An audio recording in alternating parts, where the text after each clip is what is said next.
शासन श्री महावीर भगवान की, आचार्य श्री विश्व सागर जी महाराज की। एक भजन मंगलाचरण रूप में आज प्रारंभ करते हैं। कितना आध्यात्मिक भजन है और कितनी सार्थकता है इस भजन में। मंगलाचरण रूप में भेद ज्ञान इस भजन से जागृत होता है। देखो,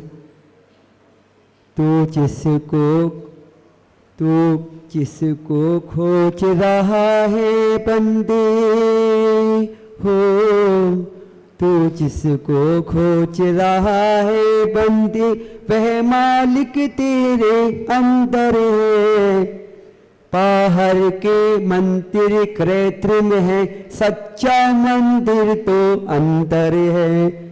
तो जिसको खोज रहा है बंदे, वह मालिक तेरे अंदर है। बाहर के मंदिर कृत्रिम है, सच्चा मंदिर तो अंदर है। ले पत्र पुष्प जल दीप धूप, जिसकी तू पूजा करता है। सचमुच जिसकी पूजा होती, वह दिव्य देव तो अंदर है। धोने को अपना पाप मैल, धोने को अपना पाप मैल, क्यों तीर्थों पीछे भटकता है। जिससे सब पाप मैल धुलता, वह दिव्य देव तो अंदर है। ग्रंथों पंथों का गौरव तू, चिल्ला चिल्ला कर गाता है। जिससे छठ क्रांति भेद होता, वह अलग ग्रंथ तो अंदर है। बिन लक्ष्य की तोड़ धूप, परिणाम न कुछ पिलाएगी। वह बाहर कैसे मिल सकती, जो चीज आपके अंदर है। बाहर के झंझट छोड़, जोड़ विशाल अपने को अपने से। जिसको वंदन है बार बार, वह चितानंद तो अंतर है। जिसको तू खोज रहा है बंदे, वह मालिक तेरे अंदर है। बाहर के मंदिर कृत्रिम है, दिव्य मंदिर तो अंदर है। बंधु, ये भजन बहुत पुराना है, लेकिन कितना सार्थकता है। बाहर के मंदिर कृत्रिम है, सच्चा मंदिर तो अंदर है। एक उदाहरण आता है बहुत अच्छा, भगवान महावीर के समय का। जब भगवान महावीर को समोशन लगा, 65 दिन हो गए, वाणी नहीं खिली, 14 दिन को चिंता हुई। गौतम कंदर को समोशन में उपस्थित किया, उन्होंने दीक्षा ली और भगवान महावीर के मुख्य कंदर बने और वाणी खिल गई। 30 साल तक गौतम कंदर भगवान के समोशन में रहे। कितने साल?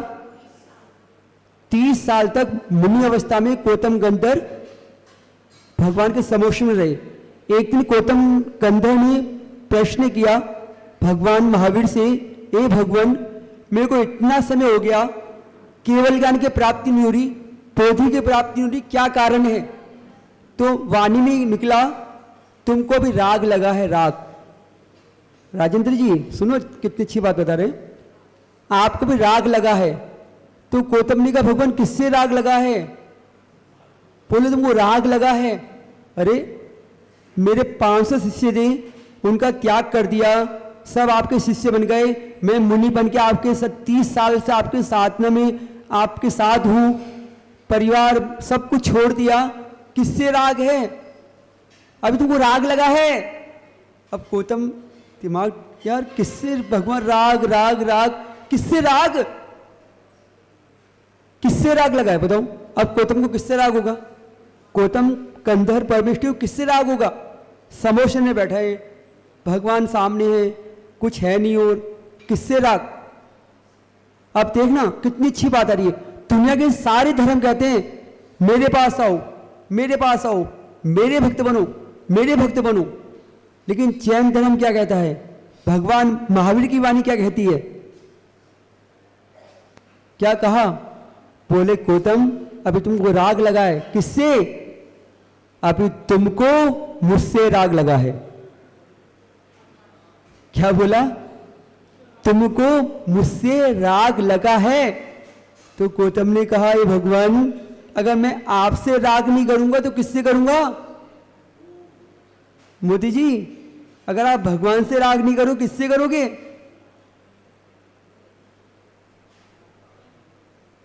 अगर हम आपसे कहते कि क्या है मंदिर में, मंदिर बंद करो, क्या है मंदिर में आना, क्या काहे को भगवान से राग कर रहे हो, तो आप क्या कहोगे? महाराज जी आप क्या कह रहे हो, भगवान से राग किससे करेंगे? तो गौतम ने भी कहा, भगवान आपसे राग नहीं करेंगे किससे करेंगे? नहीं माना गौतम, भैया भगवान आप, ये तो इम्पॉसिबल, आप जो मेरा आपके प्रति राग है वो तो नहीं छूट सकता, नहीं छूटा। देख लो आप लोग, 30 साल तक केवल ज्ञान नहीं हुआ, और जिस दिन भगवान महावीर को मोक्ष हुआ, दीपावली के दिन मोक्ष हुआ, जो राग था गौतम को महावीर के प्रति, जो जब भगवान चले गए मोक्ष, पहले पश्चाताप हुआ बहुत कि भगवान मेरा क्या होगा, मेरा क्या होगा, लेकिन बाद में फिर वो ध्यान में उतर गए, ध्यान में उतरे, और इतने एकाग्र उतरे, इतनी एकाग्रता है ध्यान में कि बाहर का और जो भगवान के प्रति राग था वो राग भी छूटा, और आत्मा में केंद्रित हो गए, बिल्कुल आत्म ध्यान। सिद्धोहम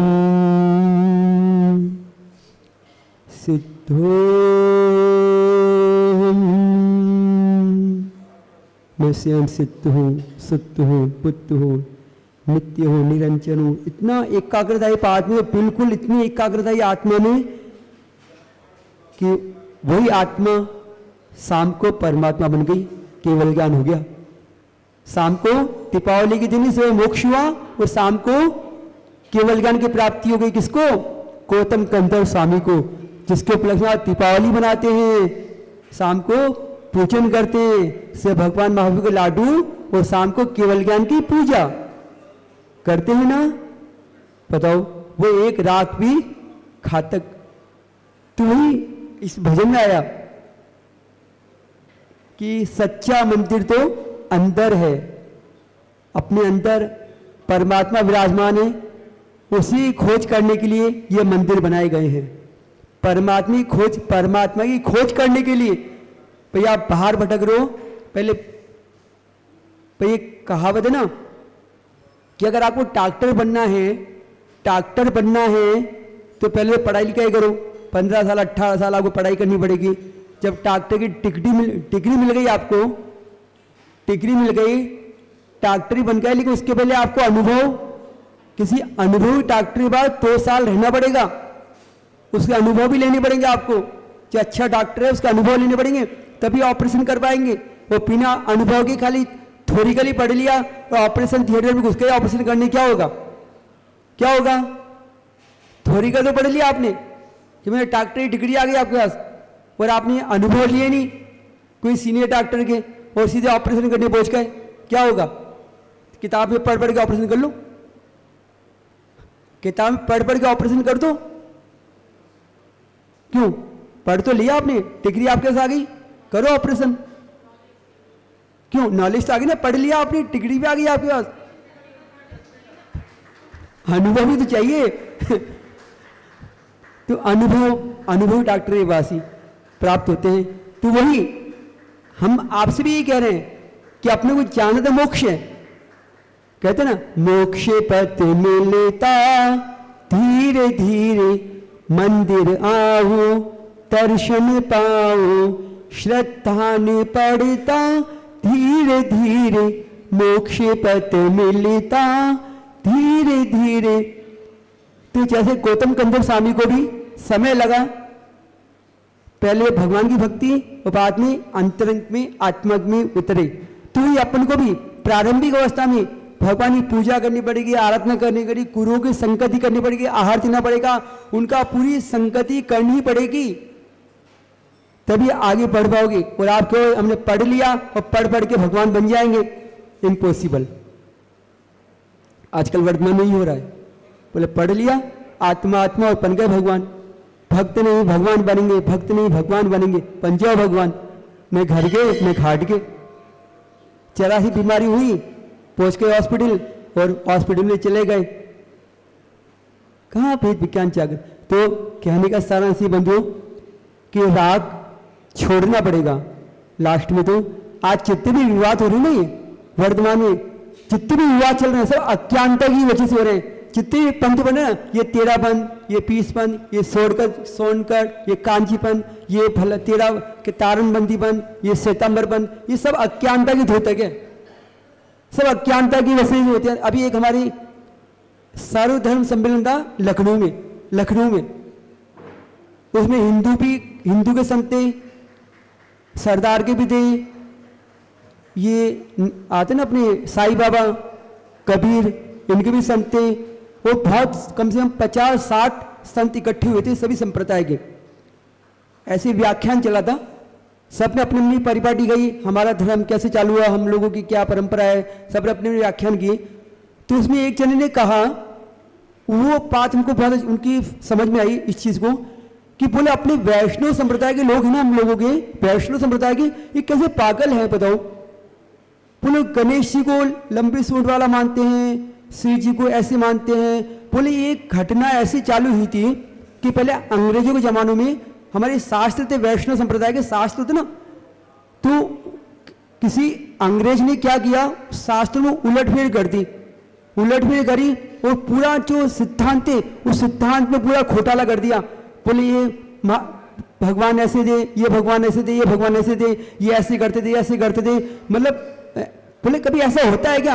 लेकिन उसने लिख दिए शास्त्र और आने वाली पीढ़ी ने पढ़ लिए, और हमारे गणेश जी ऐसे थे, हमारी श्री जी ऐसे थे, हमारे वो ऐसे थे, और पढ़ पढ़ के परंपरा से चली, क्या उसी रूप में उनकी आकृति बन गई और वो पूछने लग गए। उसकी बात उसने व्याख्यान किया था पूरी भरी सभा में, 50-60 संत सब संप्रदाय के।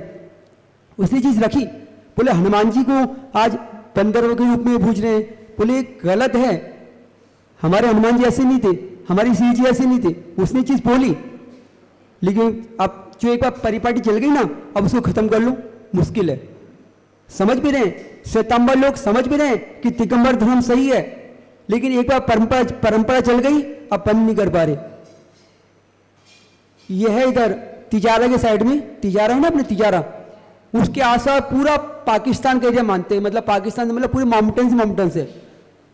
तो वो माउंटेन्स कैसे बने, पहले उनको मार मार के मुसलमान बनाया, मार मार के। औरंगजेब के जमाने में सब हिंदू थे, उनको मार मार के मुसलमान बनाया, भैया तुम धर्म स्वीकार करो, नहीं तो उनको करते ना अलग। अब मरते क्या ना करते, मुसलमान बन गए। अब आज समय चेंज हो गया, अब उनको पता भी है कि हम पे हमारे पूरे पहले हिंदू थे, हमारे पूर्वज पहले हिंदू थे, लेकिन हम 5-7-10 पीढ़ी निकल गई। अब कहते हो तुम वापस हिंदू बन जाओ, बोले अब मुश्किल है, अब मुश्किल है। अब हिंदू को मुसलमान को अब तू हिंदू बन जा, अब कैसे बनेगा वो,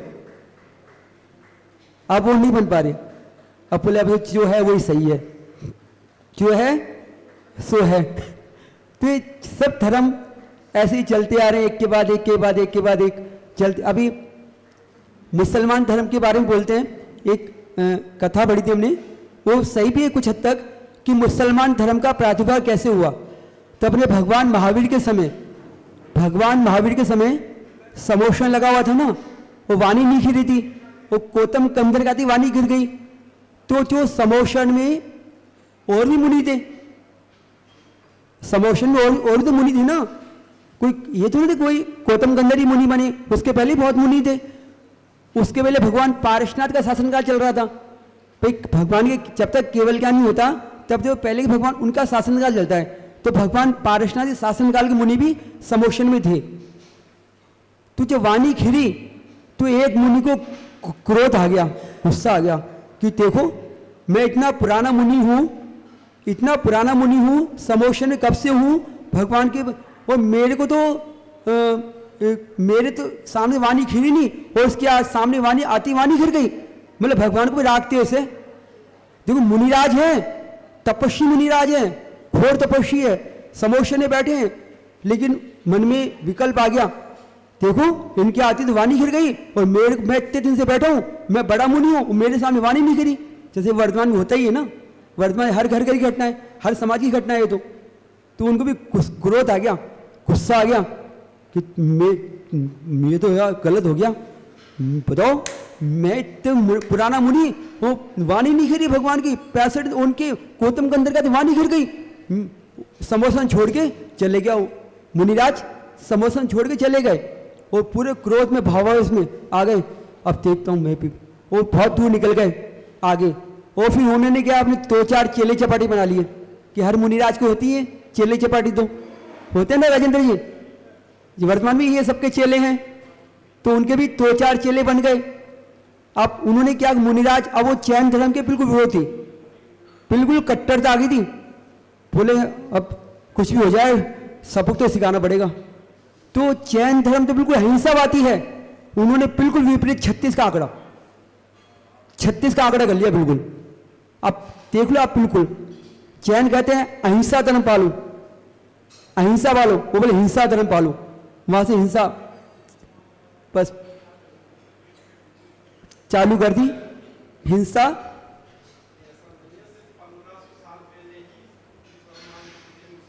एक मिनट पूरे इसको क्लियर कर रहे हैं, एक बार सभी को एक ही चीज क्लियर, एक चीज क्लियर कर रहे हैं, आपको एक ही चीज क्लियर करते आ रहे हैं। तो वो चीज उन्होंने बिल्कुल विपरीत आ गया। मुसलमान कहते हैं शास्त्र ऐसे पढ़ो उल्टा, वो कहते हैं, अपन तो कहते हैं यूं पढ़ो, वो कहते हैं यूं पढ़ो। अपन हाथ यूं धोते हैं, वो कहते हैं यूं धो, उल्टा धो। अपन कहते हैं दिन में खाना चाहिए, रात में उपवास करना चाहिए, वो कहते हैं रात में, दिन में तो रोजा रखो और रात में खाओ, दिन में उपवास करो और रात में क्या होता है रोजे में, रोजे में क्या होता है, दिन में तो उपवास करते हैं और शाम को रात में चांद दिखता है। तो बिल्कुल 36 का आंकड़ा क्रोध। अब वो उसके वो परंपरा 2 से 4, 4 16, 16 64, और जनसंख्या इतनी बड़ी इनकी कि पढ़ते पढ़ते आज पूरे देश में मुसलमान कितने कट्टर हो गए, इतनी कट्टरता थी उसमें, तो कट्टरता के बिल्कुल विरोध में खड़े हो गए। विरोध में आज देख लो क्या हो रहा है, जनसंख्या इतनी बढ़ा ली उन्होंने, अपने जैन समाज सीमित हो गया, उनकी जनसंख्या पूरी देश में बढ़ती जा रही है। ये भगवान महावीर के समय की घटना है। अभी मुसलमान धर्म ज़्यादा पुराना नहीं है, माउंटेन्स ज़्यादा पुराना नहीं है, महावीर के बात का ही है। ये अपने कथा में पढ़ा था, उससे पढ़ा, हम अपने मुख से नहीं करे, ये मैं पढ़ा था उसके आधार पर कह रहे हैं। और आज भी कई मुनिराज,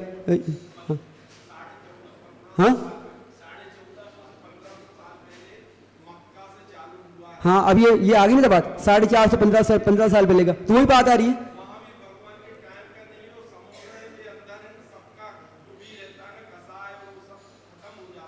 अरे वो आता है, दोनों प्रकार की बातें बता रहे हैं हम आपको, दोनों प्रकार की बता रहे हैं।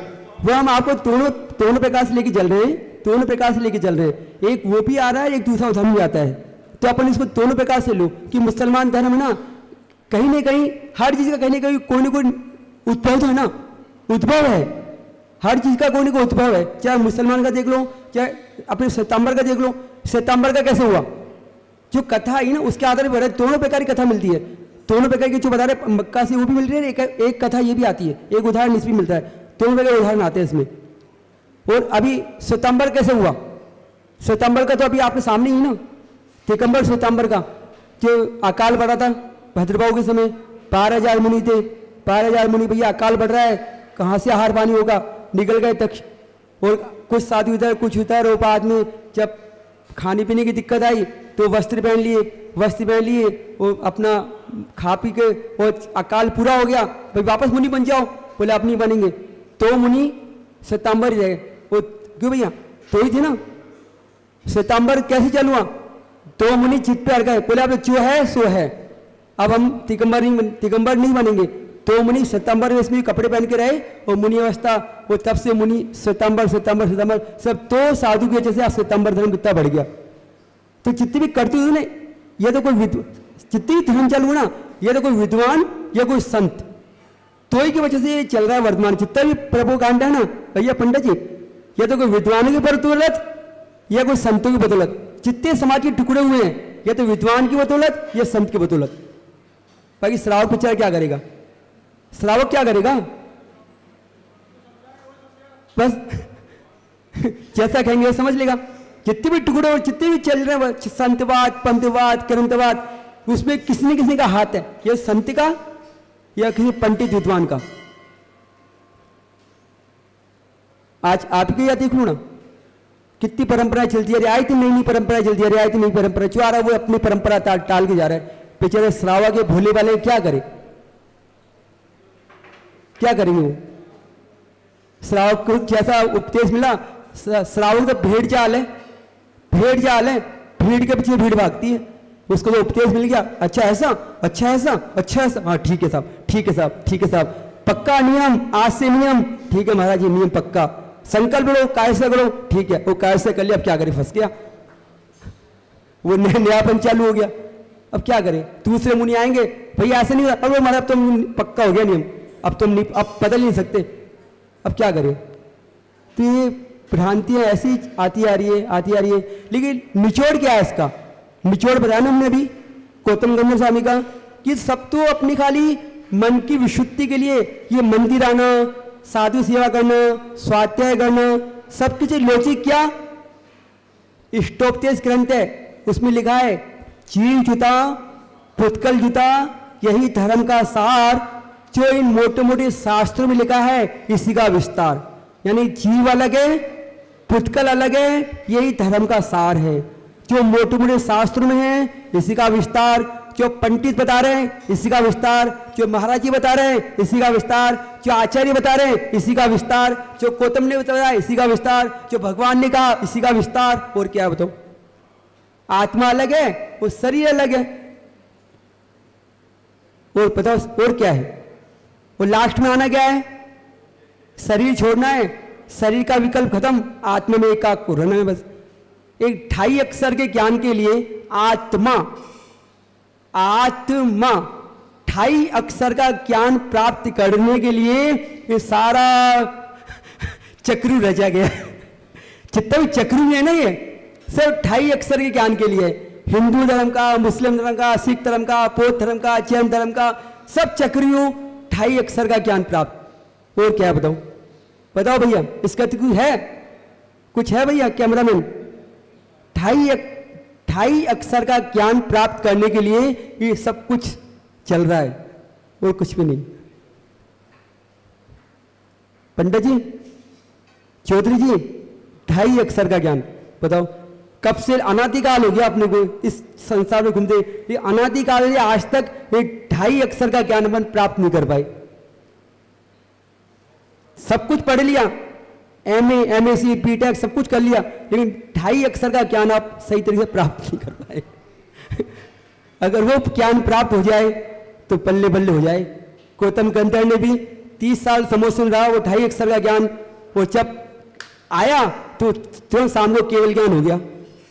आत्मा, आत्मा की एकाग्रता के लिए सब कुछ है।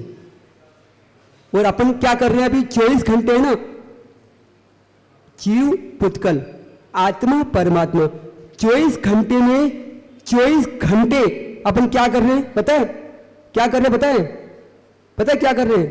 किसकी सेवा कर रहे हैं? किसकी सेवा कर रहे हैं? किसकी सेवा कर रहे हैं? एक आत्मा, एक शरीर, एक नायक और एक नायक नहीं, खलनायक है ये, सबसे बड़ा खलनायक है ये क्या है? शरीर क्या है? खलनायक। खलनायक से मतलब पुत्कल है, अजीब है। 24 घंटे इसी को नहलाओ, इसी को धुलाओ, इसी को खिलाओ, इसी को पहनाओ, इसी की परवरिश करो। 24 घंटे अपन क्या कर रहे हैं? किसकी सेवा कर रहे हैं? शरीर कौन? खलनायक। खलनायक भैया, चौधरी जी, खलनायक, खलनायक की सेवा कर रहे हैं 24 घंटे। बताओ आप क्या करते हो? बताओ, आप इतना कमा रहे हो, सब कुछ करो, किसके लिए? इस खलनायक के लिए। क्या आपका शरीर हो, क्या आपके पड़ोसी का शरीर हो?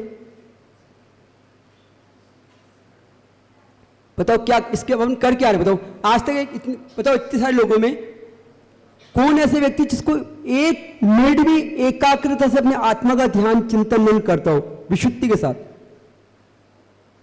अगर बैठती भी है ना, 1 मिनट के लिए मैं चले आज आत्मा का परमात्मा ध्यान करें, एकाग्रता आई थोड़ी सी आने लगी, अरे यार, अरे वो कैश पे कैश चालू करके आई थी यार, दूध फोन क्या तो मेरे का होगा, दूध पे गया ध्यान।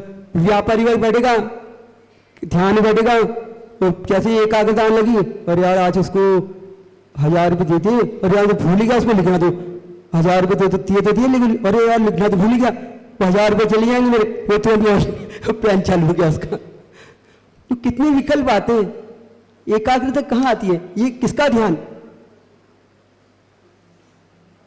किसका ध्यान? चौधरी जी, मोदी जी, किसका ध्यान? आप बैठो, आंख मीच के किसका ध्यान कर रहे हो? आप आंख बंद के बैठो, किसका ध्यान कर रहे हो? ध्यान किसका कर रहे हो?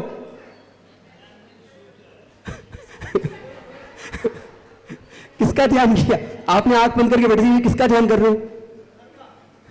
ये सोच लेंगे यार आज घर पे यार क्या होता, वो बड़ा वाला लड़का दुकान किया होगा नहीं किया होगा, पता नहीं, वो चाबी तो वहीं रह गई यार, पता नहीं उसको मिलेगी नहीं मिलेगी।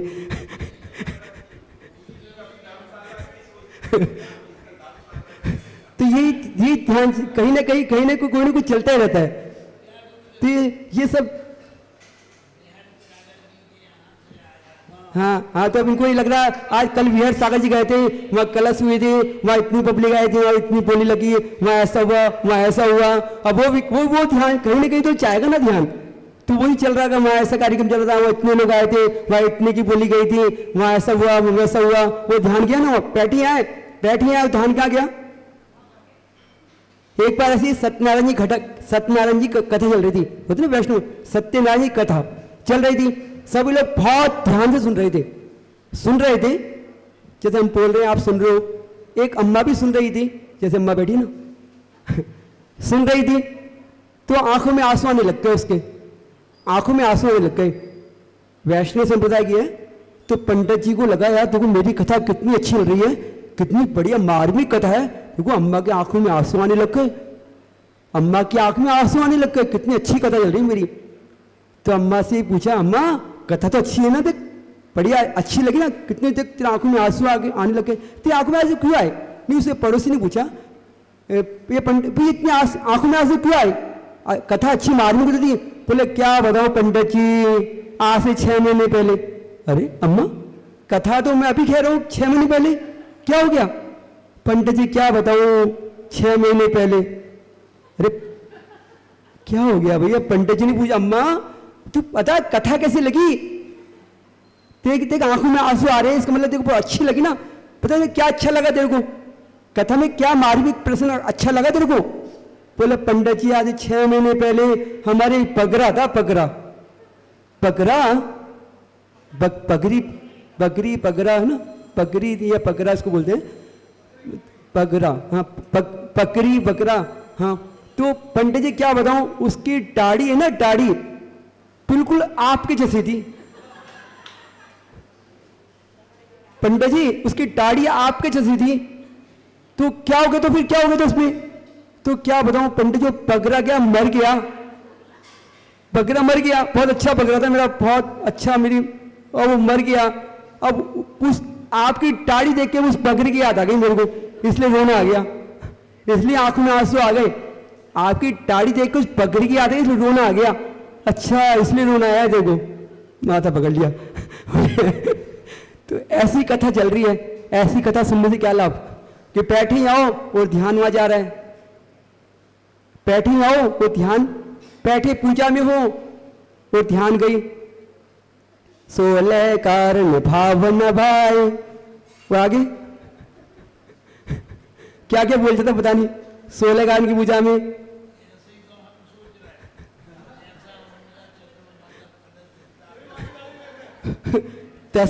दस लक्षण में महिलाएं पूजा करती ना, 10 लक्षण में 16 कारण में हकीकत में पूजा करती ना महिलाएं। तो ऐसे लगता है कि बस ये क्या पूजा कर रही, क्या कर रही है, क्योंकि 12 बच्चे थी पूजा करते करते, 12 बच्चे थे, एक बच्चा थे, पेट में चूहे कूदते हैं, परेशान होते हैं, इतनी पूजा है, 15 पूजा करनी है, 12 पूजा करनी है, 16 कांड के अलग, 10 लक्ष्मी के अलग, रत्न के अलग, मूल नायक के अलग, तो नहीं कितनी सारी पूजाएं हो जाती है और फिर बहुत सारे विकल्प हो जाते हैं और वो जल्दी जल्दी जल्दी जल्दी जल्दी, तो उससे कितने सारे विकल्प चलते रहते हैं। तो बंधु सार यही है कि विकल्पों को खत्म करो, सारे कोई भी काम करो विशुद्धि पूरा करो, भेद विज्ञान जागृत करो। आज का जो भजन था कि सच्चा दिव्य तेज तो अंदर है, बाहर के मंदिर कृत्रिम है, सच्चा मंदिर तो अंतर है। जो अपना अंतर मंदिर बैठा है परमात्मा है, उस परमात्मा को देखना है। वो परमात्मा ये आलंबन है, इनको देखते देखते वंते तत्कुण लब्धे, ये भगवान जो गुण आपने प्राप्त किए वही गुण हमको भी प्राप्त हो। ये खाना पीना परिवार ये तो सब छूटेगा, सबको छोड़ना है। हम लोग साधु लोग हैं ना, इतने उपवास क्यों करते हैं, इतने व्रत करते हैं, उपवास करते हैं, क्यों करते हैं? बढ़िया 56 भोग मिलते हैं खाने के लिए, कमी थोड़ा खाने की हमारे पास।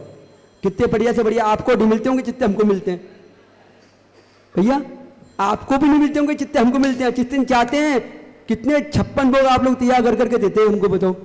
और फिर भी हम कहते हैं ये निकालो ये निकालो ये निकालो ये निकालो। अभी तो और त्याग चल रहा है। अभी तो हमको जब से आपके आए ना सुदामा नगर में, बस आए थे ना, स्टार्टिंग में एक दिन आहार लिया था, उसके आज 20 दिन हो गए। 20 दिन में एक उपवास और एक दिन क्या चल रही है, फलाहार। ये टाइम अनाज का पूरा त्याग चल दिया, अनाज का पूरा त्याग हो गया, हरी का पूरा त्याग हो गया और अब पचा गया। और ड्राई फ्रूट बहुत सारा त्याग है, रसों में चलता है। अब क्या बोलते हैं उसको, राजकीर का। अब राजकीर का भी, अब राजकीर का क्या बोलते हैं आप लोग, लेकिन महिलाएं इतनी हुआ है कि वो राजकीर को भी पता नहीं क्या क्या बना देती दुनिया भर का। लेकिन कुल मिला के सब कुछ क्या कमी थी क्या खाने की? लेकिन हटाओ यार हटाओ यार हटाओ यार हटाओ। क्यों? कि अपनी को अपनी विशुद्धि बढ़ानी है यार। खाने से कल्याण नहीं होगा, कल्याण खाने से नहीं, कल्याण छोड़ने से होगा। जितना छोड़ो उतना बढ़िया। अभी वहाँ थे हरिद्वार में और लखनऊ में, शिखर जी में भी 72 दिन तक मात्र 3 अंजुली खीर होती है, खीर मखानी खीर, 1 2 3 और पानी और छुट्टी। अब बनाओ, अब बताओ अब 3 अंजुली में क्या होगा? 72 घंटे का उपवास, उसके बाद 3 अंजुली खीर, वो भी मखाने की। अनाज तो लेना नहीं है, अब मखाने की खीर और फिर छुट्टी। अब आप क्या करोगे बताओ? अब महिलाओं का दिमाग इतना चाहता है, हम तो छोड़ते आते, वो दिमाग रात को सपने भी ये आते हैं कि महाराज को कैसे बढ़िया से बढ़िया हार कराएं। अब 3 अंजुली हार लेनी है, वो भी मखाने की और खीर लेनी है। अब आप कराओ, कैसे हार करोगे साधु का? लेकिन महिला इतनी चिंता है राजेंद्र जी, इतनी तेज तरार के दिमाग की ताकत नहीं बढ़ेगी यार। 3 अंजुली खीर लेनी है। अब हमने आप करो चित कैसे करेगी?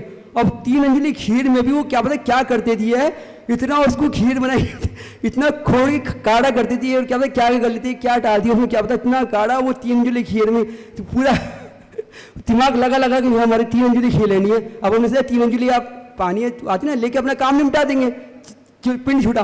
3 अंजुली को भी ऐसे करते कि वो बिल्कुल किया, वो 3 अंजुली भारी पड़ जाती लेने हमारे लिए। इतना उसको गाढ़ी करते कि मतलब खीर में ओटा करके उसको मखाने डाल करके उसको इतना कड़वा बिल्कुल रबी डाबी कैसे, मतलब तो हमको लगा कि यार वाकई में महिलाओं का दिमाग। तो फिर हमने और कम किया। हमने पता क्या किया, वहाँ पे हरिद्वार में 80 दिन तक आप करो तो महिलाओं क्या करोगे? अब 80 दिन तक अन्न जल उसका भी त्याग किया और मात्र एक वस्तु क्या होता है, नारियल होता है ना, नारियल, नारियल का पानी, ये नारियल के ऊपर नारियल की छूट रखी, नारियल एक वस्तु बस। अब जो बनाना है बनाओ, आप नारियल लेना बस। अब हमने एक अब करो क्या करोगे? अब लगाओ दिमाग। अब नारियल में क्या दिमाग लगाएंगे? और 80 दिन निकालने, वो भी 2 उपवास और 1 दिन लेना, फिर 3 उपवास ऐसे लेना, ये कभी 1 उपवास लेना। अब महिला सुझा, अब यार महाराज जी आप क्या करें यार, महाराज जी एक वस्तु लेते हैं। अब सपना, रात में सपने भी आवे यार क्या क्या बनाया अब एक वस्तु में। अब नारियल को कैसे क्या करें?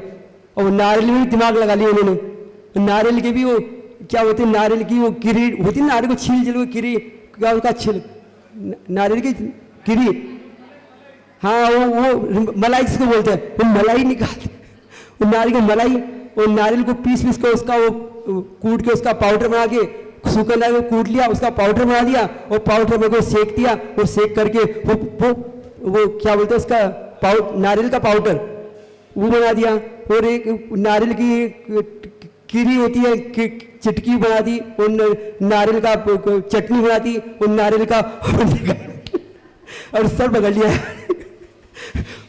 नारियल लाके 10-12 आइटम बन गए, 10-12 आइटम। अब न कोई नमक न मिर्ची न कुछ घी कुछ भी नहीं, एक नारियल के ऊपर था। अब उसमें इतनी दिमाग लगा दिया। अब हमने यार भैया इनसे जितना मुश्किल है। साधु घटाता जा रहा है और ये बढ़ाता जा रहा है। हम तो अपन तो सोचे हैं घटे, और इसने मुंह महाराज को बढ़िया से बढ़ेगा रवाना है।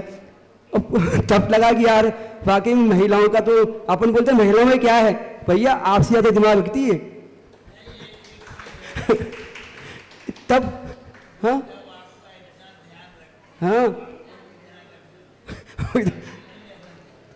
तो फिर भी आप लोग महिलाओं के लिए इतने विरोध में रहते हो। तो हाँ, तो कुल लागे अच्छी मैं अपना यही तो होती है भक्ति। यही भक्ति आपके लिए मुक्ति का कारण बनती है।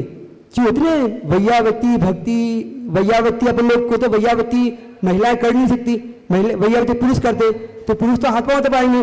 बाकी मेल वैयावती तो यही है भैया। अगर ये वैयावती नहीं होगी, हार ही मिलेंगे तो टाइफिस न स्वास्थ्य होगा न कुछ होगा। तो आहार भी सबसे बड़ी वैयावृत्ति है भैया। आहार अच्छे से हो गया तो 24 घंटे 48 घंटे 72 घंटे अच्छे से निकल गए। और वो एक टाइम भी अगर ऐसे चल गया, अब आप सोचो अगर अब 80 निकाले और नारियल का अगर पानी लेते तो क्या हमारा 80 निकल पाते क्या? निकल पाते क्या? नहीं निकल पाते ना। 80 में तुम्हारा सुहा हो जाता। लेकिन उस वक्त भी दिमाग लगा लिया। दिमाग ये वैयावृत्ति बंधु आपकी बहुत मुक्ति की प्रताई है। इसी तरह अपने देखो पश्चिमी संस्कार में पूरा छड़ा के। तो आज का सार यही कि अपना विशुद्धि बढ़ाओ। जितनी विशुद्धि बढ़ेगी उतनी आपका कल्याण होगा, और जितनी विशुद्धि घटाओगे उतनी आपका लिए घातक होगा। यहाँ सुदामा नगर में आचार्य विश्वेश्वर महाराज का चातुर्मास बहुत अच्छे से चल रहा है। आज गुरुदेव का स्वास्थ्य थोड़ा अनुकूल नहीं है, इसलिए नहीं आ पा रही। फिर भी अपन बहाना भा रहे कि उनका स्वास्थ्य अनुकूल हो, हमको प्रवचन का मिले। बस इतना ही। बोलो गुरुदेव विश्वेश्वर जी महाराज की जय। हे चिन्वानी भारती तोय चपोत निरे, जो तेरा शरणा कहे सो पावे सुख जी। चावानी के ज्ञान से सूचे लोकालो, सोवानी मस्तक धरू सताती तुम ठोक।